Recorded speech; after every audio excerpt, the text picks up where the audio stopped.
Hey guys, Nananki here, bringing you another Team Fortress 2 gameplay commentary. Today I'm playing as the Pyro. I'm using the original Flamethrower because it's got that 10% upgrade since the Pyromania update, so it's got a little buff, and I wanted to play with it and see if it was much better than it used to be. So I came running in to try to stop them from capping the point, with us in overtime here right after I joined the server.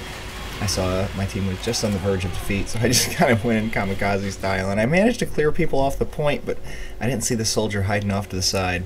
And I haven't spent very much time at all on Sawmill. I've probably played 3 or 4 rounds here ever. I don't know why. It's just not a map that comes up often, it seems like. It seems like a kind of cool map, too, with the big giant saw blades spinning in the middle that you could both, use for cover, use for, a space to decloak even, a spy. I've seen them used to great effect, and I kind of want to air blast somebody into them, but I never get around to managing that in this particular set of rounds. And I ran off to go get some health because I saw I only had a little bit of health left, and I suddenly realized, oh, there's like 4 of them on the point, we're about to lose. It's too late. So I lost that round. But, what you gonna do? I was only there for like a minute. Not that a minute isn't enough time to make a huge difference, not that a minute isn't enough time to take the point and hold it and win the whole game, but kamikaze Pyro doesn't usually pay big dividends. That's alright. It's fun. So at the start of this round, I want to go up on the side and, try to air blast people if I have the opportunity, and I managed to not air blast the heavy out the door, but then the heavy just kind of stood around with his shotgun. His medic was kind of yelling instructions, and I expected him to fall completely off the roof, and I died or something. I just got auto-balanced, like, instantaneously without even being dead. Like, wow, alright, well, whatever. So I'm now on the same team as the heavy who is learning as he goes, and my former team has captured the point, and they seem to have it pretty well under control.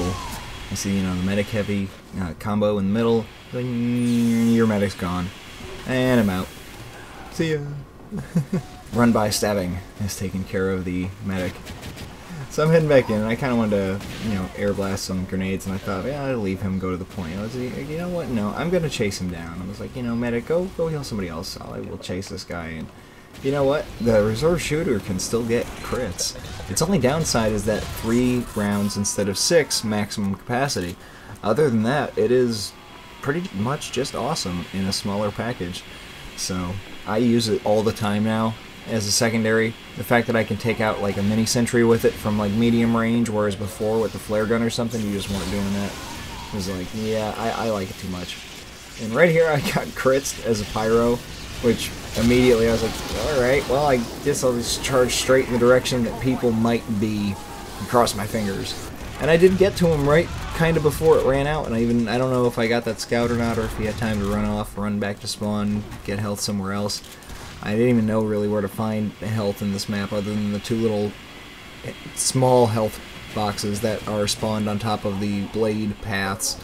Which, so nice of them to leave the blades running back and forth, coming out of the floor. Like, I don't think there's any sawmills with that design. I don't think so. Yeah, I'm pretty sure OSHA would require more than just a 3-inch strip of yellow and black stripes around the blades. Like, nah, that's cool.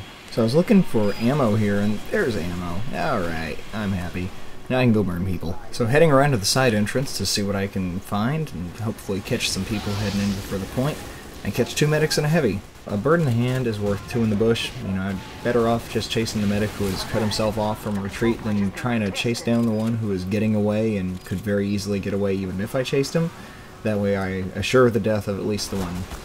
So I'm getting shot at by somebody there, but I didn't quite see who, and I was like, well, I'll just grab the health and continue heading this direction. Then I spotted the sniper in the corner somehow. I barely even see him now. Watching it the second time, I don't know how I spotted him for the first time.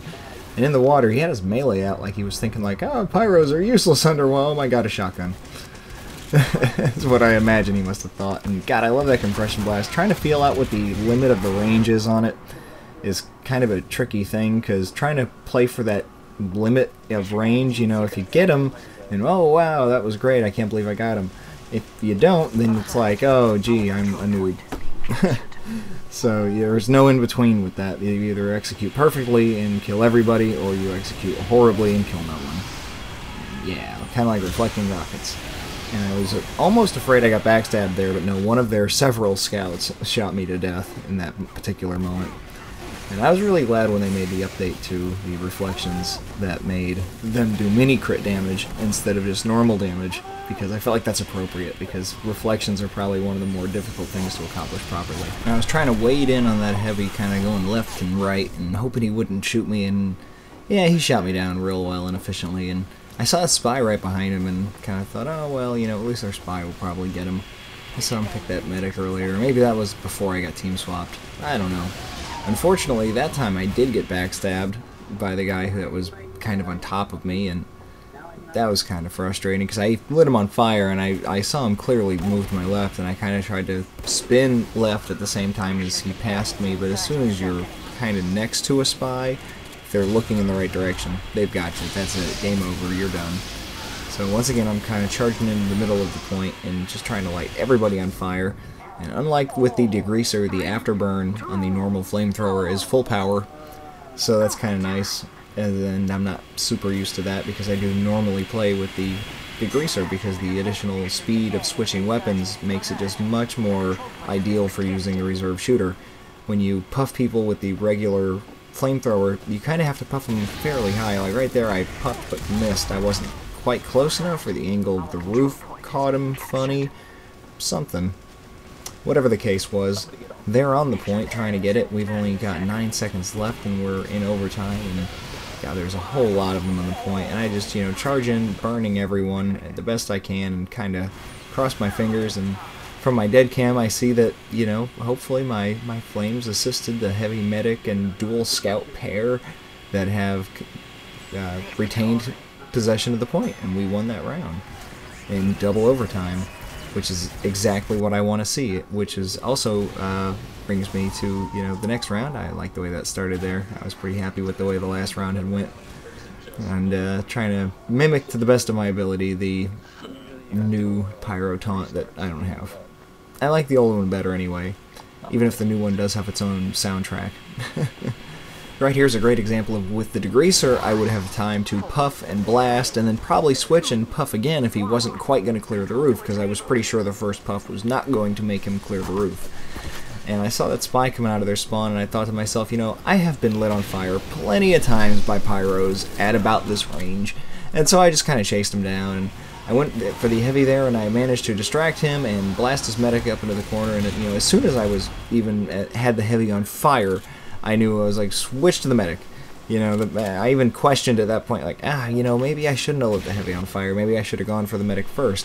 But the rest of my teammates blew him up, so it was better to have him distracted by me and not be shooting the people who were, in fact, ended up getting the kill on him. So we take the point right off the bat, and there's nobody on the roof system this time, so I drop in on somebody who, unfortunately for them, just doesn't have many options. You're in a corner with a pyro burning you. Your rocket launcher doesn't have a round in it. What are you going to do then? You know, you're pretty much SOL. Sometimes your deaths in this game are as much a consequence of your recent decisions as they are a consequence of how skillfully and adeptly you play your class. And sometimes it's decisions as simple and innocuous as going left or going right, or taking one route instead of another route. There's no way to know in advance. It's just kind of the whims of fate when it comes to those decisions. And so, once again, I'm trying to defend the point as best I can. I'm trying to watch and see when that guy is reloading the rocket launcher, but he's, you know, playing it smart. He's shooting the floor mainly, but not entirely. Still thinks maybe he'll get a lucky rocket, but I think he was too fixated on me because the rest of my teammates were able to shoot him down. That works for me. I'll stand there and just play rocket reflecting games all day long and try to get sharper at that, because, you know, I really think it's thoroughly fun to play Pyro effectively, and yep, picked the wrong side, and I didn't quite clear the saw. First I thought maybe he got a burst of crits or something when I died, and I was like, oh, I ran into the saw. Oops. I figure I must have misjudged how far it had to go on its track, because it came back toward me quicker than I expected it to. So yeah, avoid the saws. They are deadly and unforgiving. I saw that heavy kind of jumping around back there. I was like, are you a spy? Are you a spy? Are you a spy? You're a spy! And explosions, and hey, there you are. I still see you. You're on fire. I don't blame him as much as I would have before. And yeah, you see the pyro didn't quite clear the roof. I think I probably would have been better off there just literally laying on well, for most people it would be right mouse. For me it would be mouse 4 because of the layout of my mouse. But that aside, laying on the compression blast button and just hoping for the best. And yeah, I like when you run into another Pyro and you have the main Flamethrower, it's guaranteed to whoever, you know, is Flamethrowering first is pretty much going to win that contest. So you don't have much to fear. And once again, people need 2 compression blasts to get knocked off this roof. And I have not learned that after several lessons. But frankly, I was taking a risk here anyway because you can charge in midair. In fact, I've done it before. I've been knocked off a ledge by a Pyro and I've charged back onto the ledge and decapitated him. Like, I can run in midair, I have special powers. I won't mess with this Pyro. But they are going for the point. There's almost no time left, and luckily my team cleared everybody out but the medic and the scout and the Pyro. So I was able to run in and make quick work of them, and saw that sniper angling for a shot, and I was like, I will just go way up here on the side and, you know, light him on fire. Game gave me some crits there for a moment. We won the round. I must admit, Pyro is a pretty strong class. You know, it really always has been a strong class. I greatly appreciate you watching, and I will catch you next time. Peace.